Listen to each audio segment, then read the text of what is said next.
مقبولیت میں سمجھتا ہوں کہ کوئی کم نہیں ہوئی. آج کل دیکھیں ان کی مقبولیت اس سے زیادہ بڑھ گئی ہے، اور میں یہ سمجھتا ہوں کہ عدالت کے اس فیصلے کے بعد عمران خان کی مقبولیت میں کوئی کمی نہیں آئے گی، بلکہ مزید عمران خان کی مقبولیت میں اضافہ ہوگا. عدالتی فیصلوں سے کسی لیڈر کی مقبولیت کم نہیں ہوتی ہے، بلکہ ہمیشہ جو پچھلا سینیریو چلا آ رہا ہے عدالتی فیصلوں سے ہمیشہ مقبولیت بڑی ہے. ماضی کو دیکھ کے ابھی اندازہ لگایا جا سکتا ہے. اگر ہائی کورٹ سے، سپریم کورٹ سے عمران خان صاحب کو ریلیف نہیں ملتا تو ان کا آگے سیاسی طرز عمل کیا ہوگا؟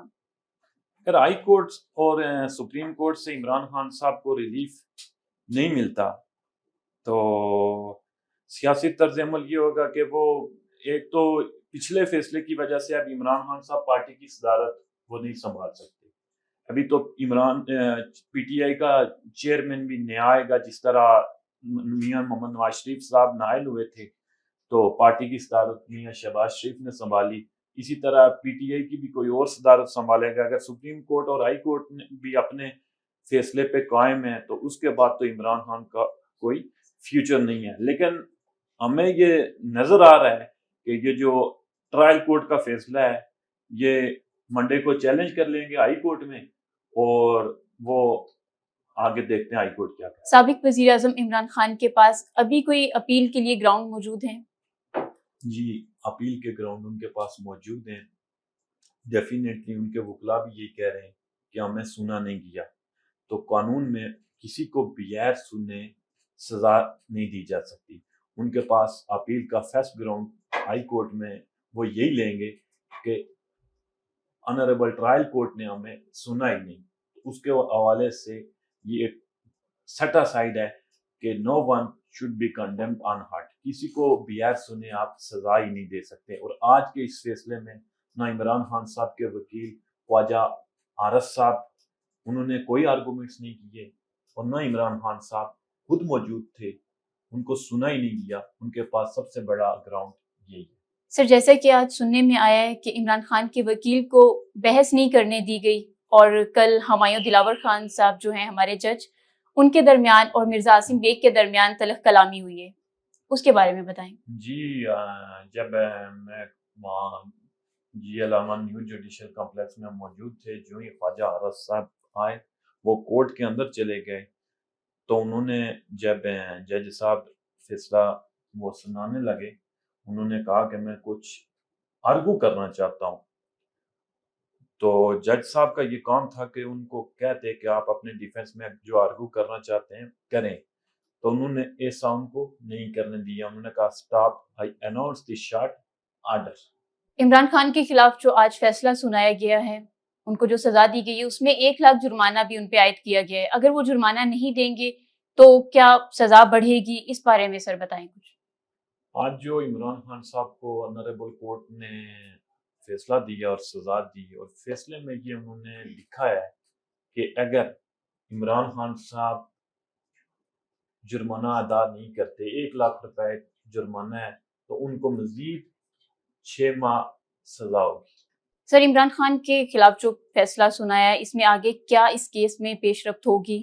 کیا مزید دیکھنے کو سننے کو ہمیں کیا ملے گا؟ کیا اور دیکھنے کو ملے گا اس میں؟ دیکھیں، اس میں مزید پیش رفت یہی ہوگی کہ 30 دن کے اندر وہ اپیل کریں گے، اور 30 دن سے پہلے ود ان 1 month، اور منڈے کو وہ اپیل کریں گے اسلام آباد ہائی کورٹ میں، اور یہ گراؤنڈ لیں گے کہ ہمیں سنا ہی نہیں گیا اور اس آرڈر کو سسپینڈ کیا جائے. اور پھر عمران خان صاحب کی بیل اپلیکیشن لگے گی، درخواست ضمانت، اور اس میں کورٹ کے پاس یہ اختیارات ہیں کہ وہ دیکھیں گے کہ ٹرائل کورٹ کا کیا فیصلہ ہے. اگر ٹرائل کورٹ کا فیصلہ کورٹ سسپینڈ کر دیتی ہے اور عمران خان صاحب کو وہ بیل بھی دے سکتے ہیں، اور بیل کی صورت میں عمران خان صاحب باہر آ جائیں گے، اور سزا کے حوالے سے پھر فیصلہ عدالت نے کرنا ہے بعد میں کہ سزا بنتی ہے نہیں بنتی ہے، نااہلی ان کی ختم کرنی ہے نہیں ختم کرنی ہے. اگر نااہلی ختم ہو جاتی ہے تو عمران خان صاحب آمدہ جو الیکشن ہیں ان میں وہ حصہ لیں گے اور وہ الیکشن کنٹیسٹ کر سکتے ہیں. اگر سزا نہیں ختم ہوتی ہے تو عمران خان صاحب 5 سال کے لیے نائل ہیں اور وہ الیکشن نیشنل اسمبلی کا، صوبائی اسمبلی کا کوئی بھی الیکشن اور نہیں کنٹیسٹ کر سکتے اور نہ ہی وہ کوئی حکومتی عہدہ لے سکتے ہیں۔ سر یہ بتائیں پاکستان میں جو عدالتی نظام ہے یہ دنیا میں کون سے نمبر پہ ہے، اور پاکستان کے عدالتی نظام سے دنیا پاکستانی اتنے مایوس کیوں ہیں؟ دیکھیں جی، پاکستان کا جو عدالتی نظام ہے وہ 129 نمبر پہ ہے اور بڑی بری صورتحال ہے، اور یہاں جو ماضی میں دیکھنے کو آیا ہے، جس آدمی کو بھی سزا ہوئی ہے، آپ دیکھ لیں ذوالفقار علی بھٹو صاحب، ان کو انہی پاکستان کی عدالتوں نے سزا دی تھی، اور بعد میں جج صاحب نے مرنے سے پہلے یہ ذکر کیا کہ مجھ سے تاریخ میں سب سے بڑی غلطی ہوئی کہ میں نے ذوالفقار علی بھٹو کو سزا دی۔ تو پاکستان کا عدالتی نظام کی تو بڑی بری صورتحال ہے، اس میں کچھ چینجنگ کی ضرورت ہے، اور میں سمجھتا ہوں کہ ججز جو ہیں وہ میرٹ پہ آنے چاہیے، ججز کا کوئی پولیٹیکل کسی پارٹی سے ایفیلیشن نہیں ہونی چاہیے، اور جب میرٹ پہ ججز آئیں گے تو وہ میرٹ پہ فیصلے کریں گے۔ تو میں سمجھتا ہوں کہ عدالتی نظام کی بہتری کے لیے ضروری ہے کہ ججز میں میرٹ ہونا چاہیے، ان کی اپائنٹمنٹ میرٹ پہ ہوں، ایون ہائی کورٹ اور سپریم کورٹ میں کے جو ججز ہیں ان کے لیے بھی کوئی ایسا میکینزم ہونا چاہیے، کوئی ٹیسٹ ہونا چاہیے، یہ نہیں کہ چیف جسٹس صاحب ہائی کورٹ اور سپریم کورٹ نام ریکمینڈ کر لیں اور صدر پاکستان اپائنٹمنٹ کر لے، یہ نہیں، اس کے لیے کوئی ٹیسٹ ہونا چاہیے ججز کے لیے بھی، اعلیٰ عدالتوں کے ججز کے لیے۔ نیچے تو جو جوڈیشری ہے اس کے لیے تو فیڈرل پبلک سروس کمیشن کا ایگزام پاس کر کے آپ سول جج بھرتی ہوتے ہیں، اس کے بعد آپ آگے سینئر سول جج، ایڈیشنل سیشن جج، ڈسٹرکٹ سیشن جج بنتے ہیں، لیکن ہائی کورٹ اور سپریم کورٹ کے جو ججز کی اپائنٹمنٹ ہے اس کے لیے پاکستان میں بدقسمتی سے کوئی ٹیسٹ نہیں ہے، یہ ہونا چاہیے۔